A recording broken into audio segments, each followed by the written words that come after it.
د کونړ د سیند د مشاعرې په مناسبت مې یو مات ګوټ غزل لیکلی دی. خدای دې وکړي چې ستاسو مینه پرې ماته شي.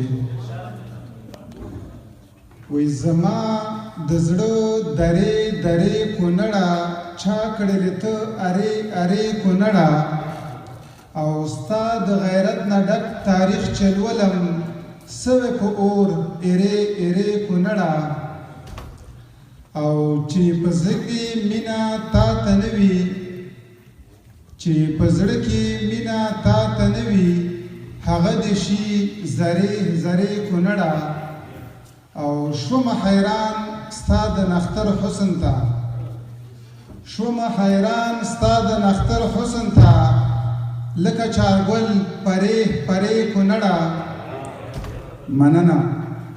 او د کونړ سیند پرون بیا راولا د کونړ سیند پرون بیا راولا جګی چپې خورې خورې کونړه او ښایست ځکه جهاد ګل ستایلی حسن صفت لرې لرې کونړه.